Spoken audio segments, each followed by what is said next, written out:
안녕하세요, 여러분. 저는 서울 강남의 한 유명 헬스장에서 트레이너로 일하고 있는 27살 여자예요. 체육교육과를 나와서 운이 좋게 바로 취업했던 케이스죠. 사람들이 부러워하는 직업이지만 저한테는 그냥 생지옥이었어요. 매일 새벽 5시에 일어나서 출근하고 밤 10시까지 PT 세션 잡히면 그때까지 일해야 해요. 쉬는 날도 거의 없고 회원들 관리하느라 개인 시간은 사치였죠. 그래도 PT 수당이 괜찮아서 버티고 있었어요. 그렇게 3년을 일하면서 연애는 꿈도 못 꿨어요. 누가 이 미친 스케줄에 연애를 하겠어요? 그러다 제 인생을 완전히 뒤바꿔 놓은 남자를 만났죠. 그날은 평범한 월요일이었어요. 새로운 회원 PT 상담이 있다고 해서 준비하고 있었는데 문이 열리면서 들어온 남자는 정말 제 이상형 그 자체였어요. 180cm가 넘는 키의 운동을 오래 했는지 탄탄한 몸매. 게다가 얼굴도 연예인급. 심장이 쿵쾅거리더라고요. 안녕하세요. 은우 회원님이시죠? 트레이너 박소라입니다. 그가 미소 지으면서 손을 내밀었어요. 네.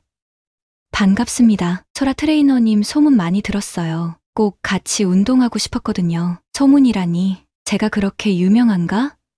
아무튼 그날부터 일주일에 3번 그와 PT를 시작했어요. 보통 회원들은 운동할 때 힘들어하고 투정 부리는데 은우는 달랐어요. 진지하게 운동에 임하면서도 중간중간 저를 배려하고 농담도 던지며 분위기를 편하게 만들었죠. 그렇게 한 달쯤 지났을까 어느 날 PT가 끝나고 은우가 물었어요. 소라 트레이너님, 혹시 오늘 저녁에 시간 되세요?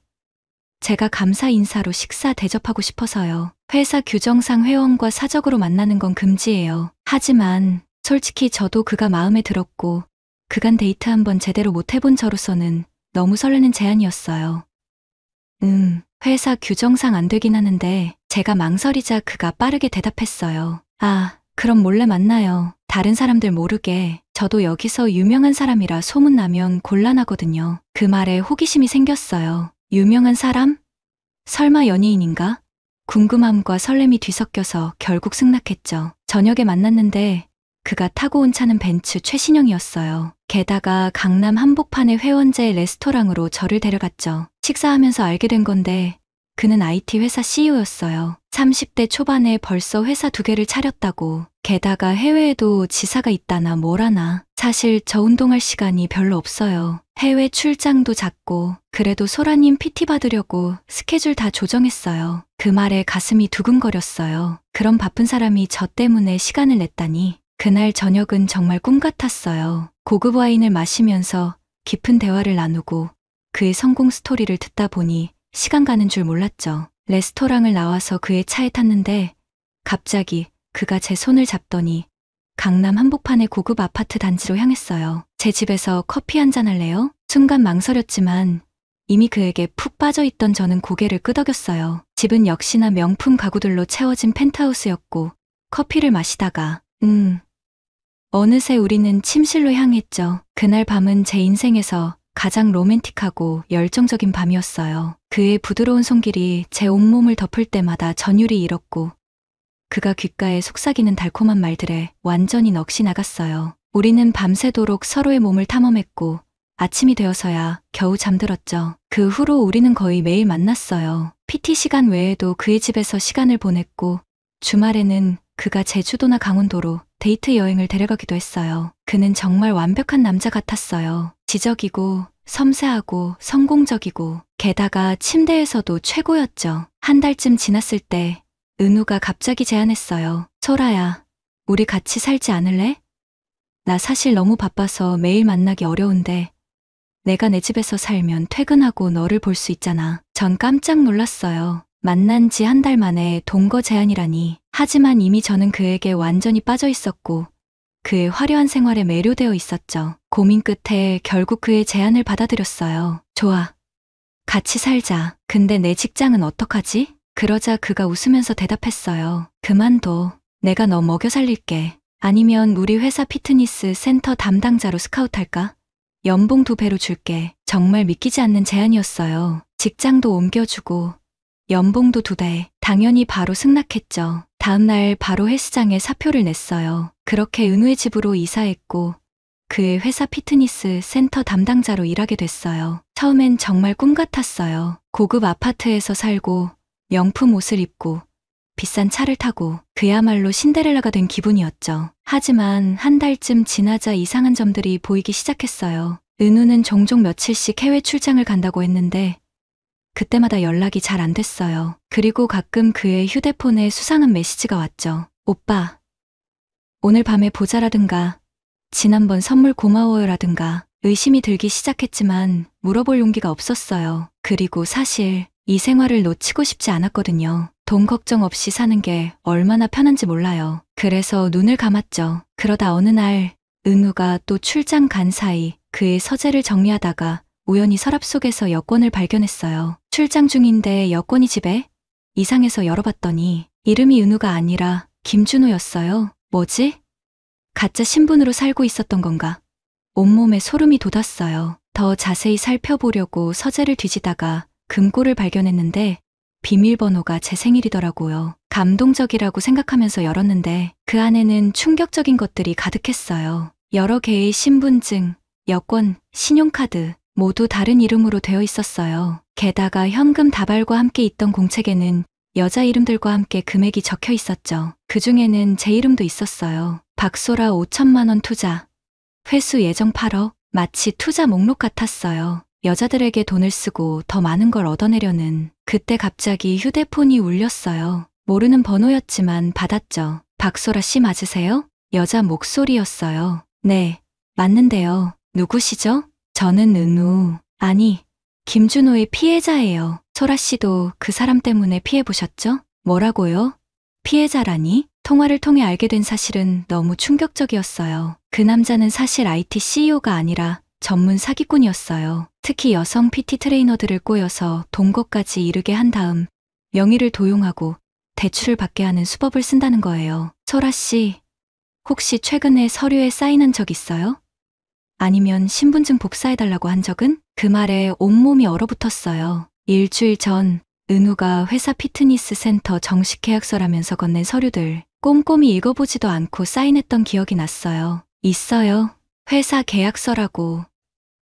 아, 역시 당하셨네요. 그건 계약서가 아니라 대출 서류였을 거예요. 제 경우에는 그렇게 4억을 빌려 달아났어요. 심장이 미친 듯이 뛰기 시작했어요. 급하게 은행 앱을 열어봤더니 정말 제 명의로 5천만 원이 대출되어 있었어요. 그리고 바로 출금까지 되어 있었죠. 지금 바로 경찰에 신고하세요. 저도 신고했지만 이미 그 사람은 해외로 도주한 상태예요. 피해자가 저 말고도 최소 15명은 더 있어요. 통화를 마치고 나서 온몸이 떨렸어요. 나는 사기꾼에게 완벽하게 속은 거였다. 사랑이 아니라 그저 돈을 노린 계획적인 범죄였던 거죠. 바로 경찰에 신고했지만 경찰도 이미 그를 쫓고 있었고 인터폴에도 수배가 내려진 상태였어요. 피해자 수는 총 20명이 넘었고 피해 금액은 약 100억 원에 달했죠. 그 과정에서 더 충격적인 사실을 알게 됐어요. 그 아파트는 사실 맨션 호텔이었고 매달 1,000만 원씩 내고 있었대요. 그가 CEO라고 소개했던 회사도 가짜였고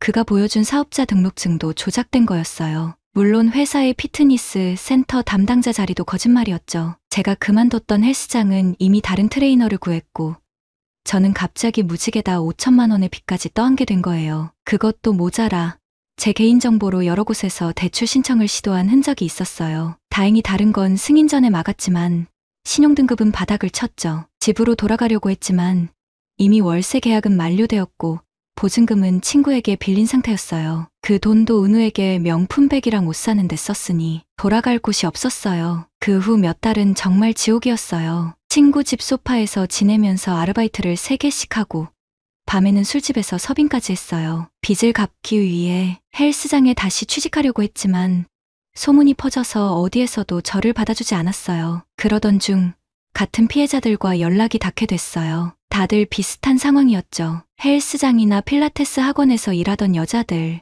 모두 비슷한 스토리로 속았어요. 우리는 서로 의지하면서 법적 대응을 준비했어요. 그러던 어느 날 또 다른 피해자 중 한 명이 연락해왔어요. 소라 씨, 그 자식 찾았어요. 방금 인스타그램에 사진 올렸는데 태국 방콕에 있네요. 정말 어이가 없더라고요. 그토록 많은 사람들의 인생을 망쳐놓고 태국에서 호화롭게 지내고 있다니? 그날로 우리는 결심했어요. 직접 태국에 가서 그를 찾기로. 피해자 5명이 모여서 비행기 티켓을 끊고 짐을 쌌어요. 어차피 잃을 게 없었으니까요. 방콕에 도착해서 인스타그램 위치 정보를 토대로 그를 찾아다녔어요. 3일째 되는 날 드디어 고급 리조트에서 그를 발견했죠. 이번엔 금발의 서양 여자와 함께였어요. 또 다른 피해자가 될 뻔한. 우리는 바로 태국 경찰에 신고했고 한국 경찰과의 협조로 그를 체포할 수 있었어요. 체포 과정에서 그의 가방에서 나온 건 여권 5개와 다양한 신분증들, 그리고 수천만 원의 현금이었어요. 태국에서의 법적 절차를 거쳐 그는 한국으로 강제 송환됐고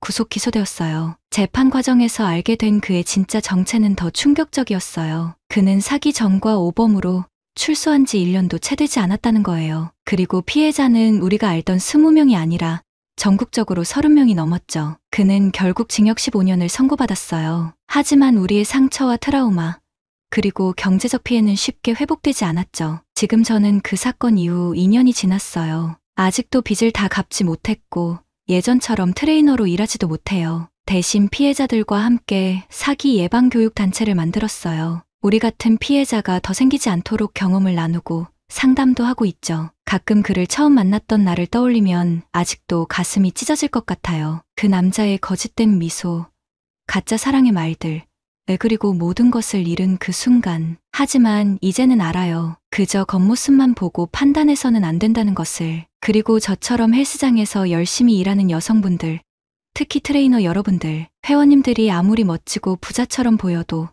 사적인 만남은 정말 조심하셨으면 해요. 운동 밖에서의 관계는 생각보다 위험할 수 있으니까요. 아직도 가끔 악몽을 꿔요. 그 남자가 서랍에서 발견한 가짜 신분증들, 그리고 그 공책에 적혀있던 제 이름과 금액. 어떻게 사람이 다른 사람을 이렇게 이용할 수 있는지 이해가 안 돼요. 후회가 밀려올 때면 그날 헬스장에서 처음 그를 만났을 때로 돌아가고 싶어요. 그때 죄송합니다만 회원님과 사적인 만남은 어렵습니다. 라고 단호하게 말했더라면 지금쯤 저는 여전히 헬스장에서 열심히 일하고 있었겠죠. 가장 아픈 건 내가 그를 진심으로 사랑했다는 거예요. 그의 모든 것이 거짓말이었는데도 그 순간만큼은 제 감정은 진짜였어요. 그게 가장 비참해요. 나는 진심이었는데 그에겐 그저 돈을 뜯어낼 대상일 뿐이었다는 사실. 이렇게 제 이야기를 들어주셔서 감사해요. 제발 여러분, 너무 완벽해 보이는 사람, 갑자기 나타나서 화려한 세상을 보여주는 사람을 조심하세요. 그 뒤에는 이렇게 잔인한 계산이 숨어 있을 수 있으니까요. 마지막으로 더 처참한 이야기 하나만 더 하자면 그 사기꾼이 재판을 받는 동안 교도소에서 편지를 보내왔어요. 미안하다.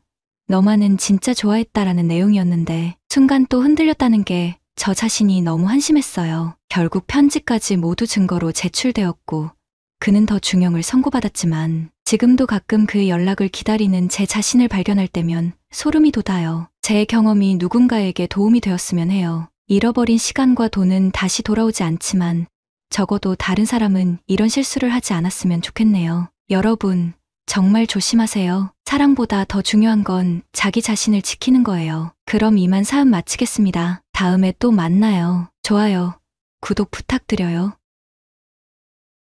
오늘의 사연은 여기까지입니다. 구독과 좋아요는 사랑입니다.